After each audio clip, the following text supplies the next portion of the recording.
Hello, artists. How are you today? Stephanie Aune coming to you here once again from the banks of the Trinity River. Ozzy and I welcome you to the studio. We are very happy you are here with us today. Well, I was playing with some fun new stuff. New to me.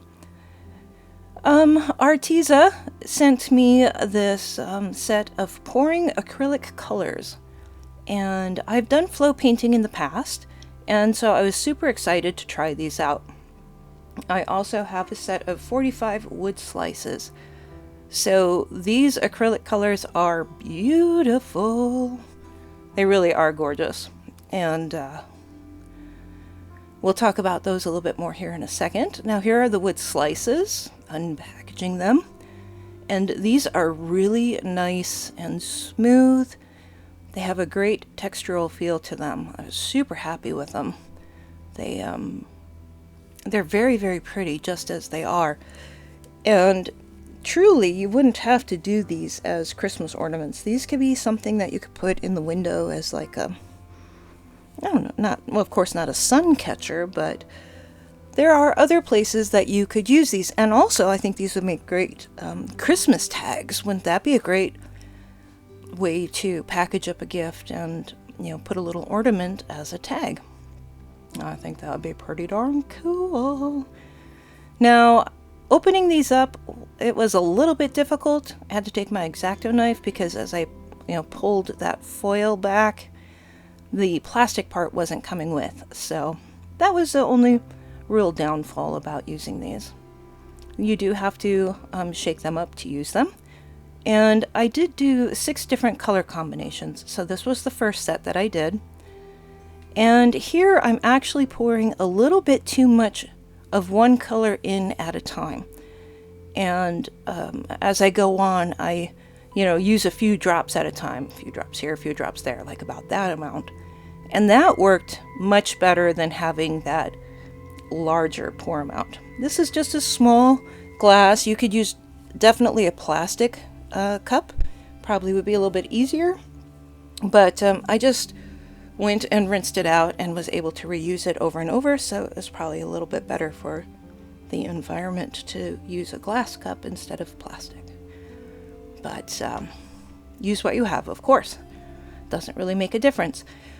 So here I chose about 6 different colors, and I would try to limit your color palette somewhat. Look at how cool that cup is on the inside of the cup, all those different colors swirled together.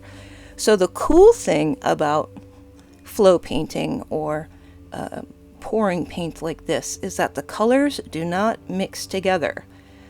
And that's really awesome. The one difference between using, doing a flow painting and this style of paint is that with flow painting you generally would put silicone in it in order to get the cells.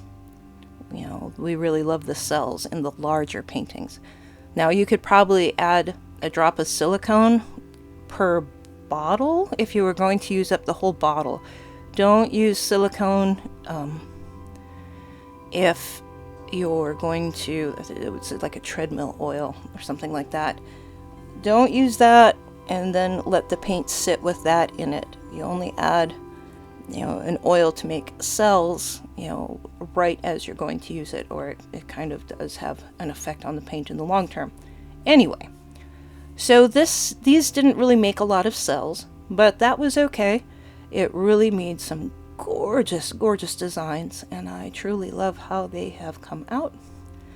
They're really nice. They gave good coverage. One coat did cover all of the wood well, but there's a fairly thick amount of paint on it here. I'm just taking it around to the edges because I wanted all of the edges to be covered. You would not need to do that. It did make some of the paint drip over the sides. If you didn't want it to drip over the sides, you'd probably have to tape off. Just be okay with it dripping over the sides. That would be my one suggestion. Some of them didn't drip over, some of them did. But I'm okay with it either way because I'm going to do something with those edges. And here I'm just kind of moving the paint around a little bit more. The paint did go through the holes, which I was fine with. So there is paint on the back side, but I am planning to do some mixed media work with these in the upcoming videos for the month of December. And, you know, I'm okay with the paint going through the holes. If you're not, I would suggest, you know, stuffing something into those holes or putting a piece of paper behind it, or I don't know, you know. I could easily, we're going with the second color set. So you could easily do these paint styles on both sides, but I think it might end up being a little bit messy to do that. So I've decided to do this flow painting here only on one side of these ornaments. Now here I am limiting myself to about 5 or 6 colors that I know are harmonious with each other. So there's a gold in there, which is a really pretty color. Gold, silver, that dark teal color is beautiful. You'll see me use that wine red, a maroon red. It's a metallic, and that one really turns out pretty too. So I probably have, I'm probably filling my little cup there about a quarter of the way up or a third of the way up, and that gives you enough paint to do quite a few little ornaments. Now you could easily do this technique on canvas panels or on canvases. Just realize that the larger surface that you're going to cover, the more paint it's going to use, and you kind of, you know, they're smaller bottles, but you have a lot of colors, and they're very economical. This could be a great project to do with kids. I think anybody would love to do this, and it is very easy to do. There's a few fluorescent colors in the paint set, which I think would be kind of fun to play with. But I'm not really a fluorescent person, and when I'm doing it on something that's a natural surface like this, I just kind of kept with Christmas colors and then my standard palette of my blues and purples and things like that. So here is my red set. Now there are 2 different reds. One's a redder red, one's an oranger red. So see how I'm more dropping those in there and then kind of pushing the paint down a little bit. I'm giving it a quick squeeze but moving it quickly. That seemed to work better to get more of the swirls. And I think a really good hint here too is to layer different dark to light, dark light, dark light, and that will also help you get a good delineation between the colors. Now I had a lot of that red down at the very bottom of the cup, and so these came out quite a bit more red than swirly, although they're quite pretty. And there I got it on my glasses because, you know, I'm kind of messy when I do this, but it's still really pretty. That one does have some lines in it, but I wanted a few more, so I just put a couple drops of silver on it. And you could easily like take a toothpick through it and create those really, you know, you could make some really beautiful patterns with it. You don't have to just swirl with this. You could, you know, kind of like the old-fashioned book cover pages that have that kind of paisley style. I think you could do that really easily with this type of paint too. Look at how cool those are, though. That's the silver with the red and the white and the dark maroon. I'm trying to stay within a few colors on the color wheel. I think if you got too many different colors, you know, that one there feels like the colors blended, but they really didn't blend. It was just 2 different reds that were very similar. One that was warmer, one that was cooler. And you know, I just had a lot of fun playing with this. I really, really did. Look at how cool that one is. I think that's probably my favorite of the reds, is that silver. Big silver streak in there. This one turns out pretty cool too after I move it around a little bit more.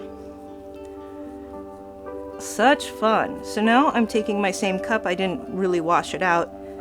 And so it's got some red at the bottom, then a couple splotches of this color and that color, and a little pink. And now I'm deciding to add in some blue. And there's some silver. I was thinking about putting in that yellow, and I changed my mind. I changed my mind because I think having all 3 primary colors would create a really busy pattern. So I chose to keep things more subdued. And again, you can kind of see that paint coming out of that cup. How cool it is. Look at that fun stuff. And it's just that simple. You know, you can put whatever colors in there that you want to. These also really kind of give a great geode pattern. So you could take the wood slices and make more of a geode style thing with it too. That'd be awesome. You could also add mica powders probably into the paint. I was thinking about trying that. The metallics are really gorgeous, and they really do stay nice and shiny. So that's it's a cool product. If you are interested in ordering any of this stuff, I do have an Arteza link down in the description. It would be awesome if you could use that. I am an affiliate. Now, they do not sponsor this, but they did send me the products for free to try them out and to show them to you. And you guys know I use a lot of Arteza products. I think the company is pretty good about customer satisfaction, and this is definitely a couple more products that I really enjoy. I do have a link down in the description. If you use that link and then you go to the Arteza website, they will give me a small commission, and I would really, really, really, really appreciate that. So if you could help to support the channel by using the links, same with the Amazon links, that would be awesome. That's why I try to let you know all of the products that I use. Now here I was wanting to make more of a green set of ornaments. So I'm taking blue and yellow, and I was kind of trying to swirl it around a little bit to see if I could, mix those 2 colors together to be green, which you probably could. But visually, well, I think that bottom, let's see, no, they're still pretty separate. I was able to create a green, but it's definitely still blue and yellow. So I think you could mix the colors together to make your greens. There weren't a lot of real true greens. There's a fluorescent green, and then there's kind of those teal green colors. But as far as like a Kelly green or something like that, it doesn't really have a green. It's interesting. But they do have 32 different colors in there, and so much fun. Here I didn't wash out the cup again, and as you can see now, I'm putting in less paint, layering light, dark, and I think that works the best, kind of squirting that paint into there, getting it down to the bottom. Then that creates more stridation, or more lines within the paint. Instead of having one large glop of paint, it's better to do little squirts. I know that's kind of funny sounding, but okay. So now that I had that sky blue color in there with the yellow, again, just trying to see what I could create, and these turned out really cool also. I mean, look at that. That's just awesome. Little fire in there with, kind of looks like a really abstract Arctic scene. I don't know where I get that from, but those colors seem to work really well. I think they'd be great for like a geode project. Now, you do not need to seal these with anything. However, if you put a layer of varnish over them, that varnish will cause them to stay or to be shiny like this, and it really does bring out the colors. Although the pieces that I have now are actually still pretty shiny, so you can varnish over it. It would protect it. And maybe when it's all done, when I have the fronts done and the sides done, then maybe that would be the time that I would come in and varnish one side and then flip them over after they've completely dried and varnish the other side. It's kind of a messy project, but it's really not too bad. And I hope you guys try them out, and please use those links. Look at how cool those are. All right, everybody, have a great day. Bye-bye.